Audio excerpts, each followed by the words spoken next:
30번 문제입니다. 비접지 계통에서 지락사고 났을 때 계전기에 영상전류를 공급하기 위한 설치가 뭐냐, 설비는 뭐냐. 일반적으로 지락사고가 납니다.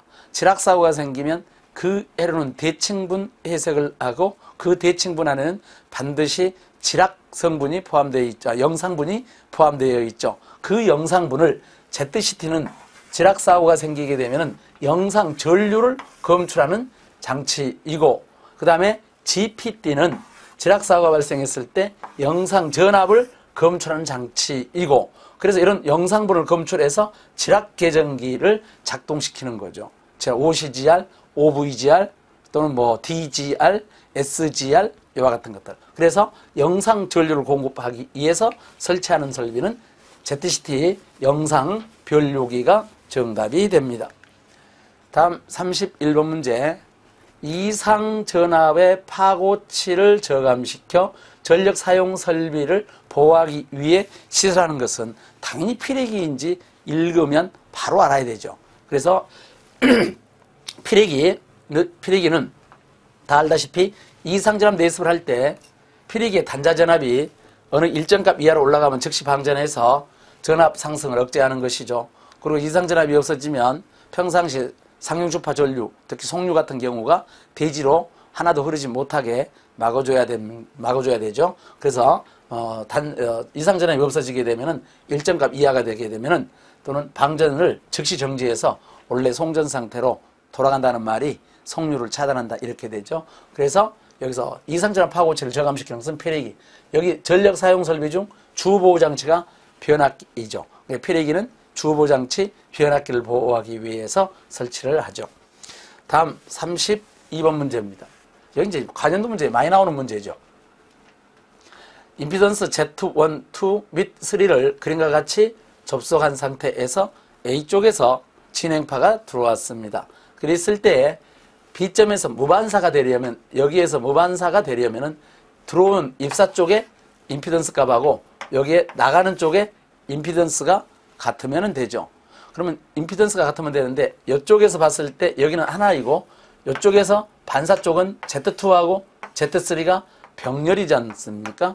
병렬. 그래서 이쪽 임피던스하고 이쪽 임피던스를 같게만 만들면 되는데, 일반적으로 통상적으로 임피던스가 같다는 말은 어드미턴스도 같다는 뜻이니까 여기 어드미턴스인 Z1분의 1 값은 이쪽에 병렬이니까 어드미턴스는 더하면 되죠. 그래서 Z2분의 1 더하기 Z3분의 1.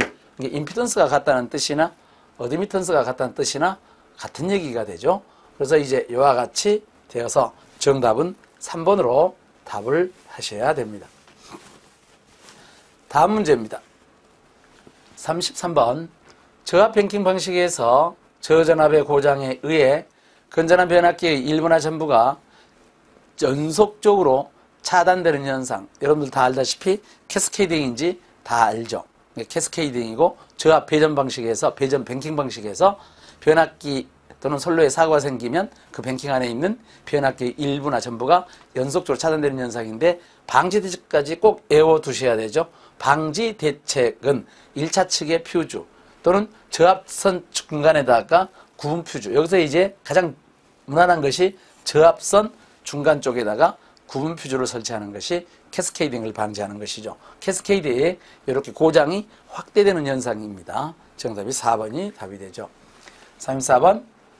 변전소의 가스 차단기에 대한 설명으로 틀린 것 됐습니다. 여러분들이 이미 다 알다시피 가스 차단기인 G12에 대한 내용, 이 G12는 여러 가지 특성 중에서 이 가스, SF6라는 가스가 일단 불활성 가스이고 불연성이고 이렇게 되죠. SF6 가스는 특히 무색, 무치, 무미 또는 분해되어도 유독가스가 없죠. 유독가스 발생이 없다, 적다, 이런 특징이 있죠. 그리고 여기에 나와 있는 가스 차단기는 공기 차단기와 달리 밀폐된 용기 안에 들어가기 때문에 소음이 적고요. 설치 면적이 크다는 단점이 좀 있고요. 그 다음에 부수 점검이라든지 횟수가 감소하고요. 전류 절단에 의한 이상전압이 별로 생기지 않고요. 그 다음에 높은 제기전압을 갖고 있고 근거리 선로 차단에 할 수 있죠. 여기서 근거리란 말은 전기적 거리가 짧다는 뜻이니까 임피던스가 작다는 뜻이고 그러면 고장값이 굉장히 크다는 뜻이 되는 것이죠. 그래서 근거리에도 굉장히 편리하고요. 그 다음에 한 가지 더 SF6 차단기의 특징, SF2 가스의 특징은 절연 내력이 굉장히 우수하죠. 절연 회복이 우수하다고 적혀 있는데 보통 절연이 절연 내력이 공기보다 보통 2배에서 3배만큼 더 크게 되고 소호 능력은 공기보다 보통 100에서 200배만큼 되죠. 공기보다 그런 얘기죠. 그래서 이제 여러 가지 이점들이 많이 있고 지금 여기 이제 이렇게 적혀 있지만 나머지 이런 내용들도 알아두시면 우리 가스 차단기에 대한 내용 어떤 문제가 나오더라도 다 하죠. 그래서 설명이 틀린 거 됐으니까 근거리 차단에 유리하지 못하다 해서 1번이 답이 되고요. 불연성, 불활성이기 때문에 화재 위험이 좀 줄어들고요. 그 다음에 특고압 계통에서 주로 많이 사용을 하게 되고 이상전압 발생이 적고 절연 회복이 굉장히 빠르게 되어 있습니다. 정답은 1번이죠. 다음 켈빈 법칙 나왔네요. 제가 이제 우리가 강의를 하면서 켈빈 법칙은 그 수식을 증명하면 좋겠지만은 실제 시험 문제들은 요 수식을 증명하는 것보다는 켈빈 법칙이라는 기본 개념의 시험 문제가 많이 나온다고 했습니다. 그래서 켈빈 법칙이라고 하는 게 항상 경제적인 전선의 굵기다. 이렇게 꼭 알아두시면 돼요. 경제적인 전선 굵기. 이제 대충 이제 말로 적으면 이런 내용이 다 읽어보셨을 겁니다. 전선 단위 길이 내에서 연간 손실되는 전력량에 대한 전기 요금하고 단위 길이의 전선값에 대한 금리라든지 감가상각비 등의 연간 경비의 합계액이 같아졌을 때에 그때 전선 단면적이 가장 경제적이다 라고 하는 것을 켈빈이 이제 밝힌 것이고 이걸 우리는 켈빈 법칙이라고 하며 켈빈 법칙은 항상 경제적인 전선 굵기 선정을 할 때 사용한다. 이렇게 결과론만 딱 알아두시면 요거 내용 안 외워도 돼요. 그냥 경제적인 전선 굵기 켈빈 법칙 이렇게 아시면 됩니다. 다음 36번 보계전기의 반환시 정환시 우리가 이미 다 알다시피 계전기의 시한 특성은 순환시, 정환시, 반환시 이렇게 세 가지가 있죠. 자 여기서 순환시는 동작 전류가 들어오는 순간 작동이고 정환시는 시간이 돼야 작동하는 것이며 반환시는 전류가 크면 고장 전류가 크면 빨리 작동하고 고장 전류가 작으면 천천히 작동하죠. 그럼 우리 문제에서 반환시, 정환시는 그러면 처음에는 반환시 특성을 나타냈다가 좀 지나면 정환시 나타내면 될 거 아닌가요? 그렇기 때문에 동작 전류가 크면은 처음에는 반환시 특성을 나타낸다. 그러니까 클수록 짧아진다. 어떤 전류 이상이 되면은 동작 전류 크기에 관계없이 일정한 시간을 되는 게 정환시죠. 그래서 처음에는 반환시, 그 이상이 되면 정환시를 나타내는 것이 반환시라는 정답이 4번이 답이 됩니다. 다음 37번 단도체 방식과 비교했을 때 복도체 방식의 특징이 아는 것. 자, 우리 복도체, 다도체 방식의 특징 다 알고 계실 겁니다. 그죠? 자, 복도체, 다도체, 인덕턴스하고 리액턴스는 감소한다. 그 다음에 정전 용량하고 송전 용량은 증가한다. 정전 용량하고 충전 용량하고 송전 용량하고 증가한다. 그래서 안정도가 좋아진다. 전력계통의 송전 용량이 커서 안정도가 좋아진다. 또 복도체를 사용하면 전선 중앙에서부터 전선 표면까지 등가 거리가 단도체보다 커지기 때문에 전선 표면의 전위 경도를 줄여서 코로나 임계 전압을 높게 하기 때문에 궁극적으로 코로나 방전 전압을 높게 잡아주죠. 그리고 이 말은 코로나 방전을 효과적으로 전선에서 제어할 수 있다는 뜻이 되는 거죠.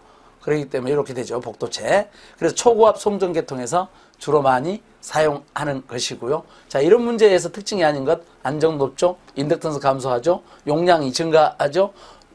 코로나 임계 전압이 감소하는 것이 아니라 전선 표면의 전위 경도가 줄어들어서 코로나 임계 전압이 올라간다는 뜻입니다. 그래서 코로나가 방지가 되는 것이죠. 임계 전압이 상승하게 되니까요. 정답은 4번으로 답을 썼습니다. 다음 문제입니다. 일선 지락 사고 났을 때 지락 전류가 가장 작은 송전계통이죠. 지락전류가 제일 작으려면 소리액타 방식을 써야 되죠. 여러분 잘 알다시피 소리액타는 중성점에 있는 리액터 값하고 선로의 대지 정정용 값하고 병렬공지를 이용하죠. 소리액타의 원래 원리가 LC 병렬공지를 이용하기 때문에 LC 병렬공지는 어드미턴스를 최소로 하여 그 다음에 전류값이 최소가 되는 게 병렬공진이기 때문에 소리액터 방식을 써야 지락전류가 가장 적게 되죠. 지락전류가 제일 큰 것은 직접접지 방식이고 직접접지 중에서도 다중접지가 더 크죠.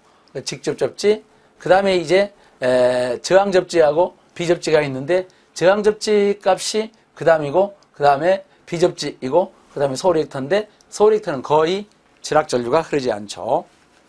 39번 수차의 캐비테이션 방지책입니다. 흡출수를 증대시킨다? 증대시키면 안 되죠. 여기 답이군요.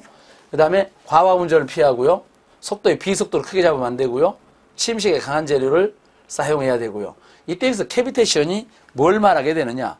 이때 캐비테이션이라는 말은 공동윤상이거든요. 공동이란 말은 수차나 수압관로에서 저압부가 발생했다는 뜻이고 그럼 고압부에서 저압부로 물이 아주 상당히 크게 소용돌이 친다는 뜻입니다. 자, 흡출수도는 반동수차에서 낙차를 증대시킬 목적으로 사용되기 때문에 낙차가 증대되면 흡출수도가 증대되면 수차의 비속도죠. 특유속도, 비기속도가 크게 돼요. 크게 잡으면 안 된다고 했잖아요. 크게 되어서 캐비테이션이 커지게 되는 거죠. 그래서 흡출수도를 증대시키면 안 됩니다. 흡출수도가 흡출관을 이용하는 건데 이 흡출관이 낙차 증대 목적으로 사용하죠. 그래서 정답이 1번이 답이 됩니다. 다음 40번 선간전압 154kV이고 일상의 임피던스가 J 8옴인 기기가 있었을 때 기준 용량을 100MVA로 하면 퍼센트 임피던스는 얼마가 될 것이냐. 여러분들이 퍼센트 임피던스 값 이거 수식 다 아십니다. 퍼센트 임피던스 값은 요거 말고도 또 하나가 더 있죠. 2분의 IZ 곱하기 100%가 있습니다. 자, 이 수식을 적용할 것인지, 즉 10V제곱분의 PZ를 적용할 것인지 2분의 IZ 곱하기 100%를 적용할 것인지 이렇게 돼 있을 때 만약에 임피던스 값 다 주어지고요. 전압도 다 나와 있고요. P가 주어져 있으면 10V제곱분의 PZ로 하는 게 편하죠. 어차피 전류를 구하려면 전압분의 전력을 해줘야 되기 때문에 이렇게 해도 되고 이렇게 해도 되는데 한 가지 조건이 이 수식을 쓸 때는 여기에 E가 일상의 전압을 써야 되는 것이고 여기에 쓸 때는 여기 V가 공칭 전압을 쓰시면 되죠. 그래서 여기다가 그대로 집어넣기만 하면 돼요. 10 곱하기 154의 제곱. 그 다음에 기준이 100메가라고 그랬으니까 100 쓰시고 메가를 이쪽이 지금 킬로볼트로 되어 있잖아요. 요걸 킬로로 바꿔서 10의 3승 해주시고 그 다음에 임피던스가 8옴이었으니까 8옴을 넣어주시면 되고 그죠? 계산기 눌러보면 3.37%라고 바로 답이 나오게 됩니다. 그래서 정답이 3번이 답이 되죠.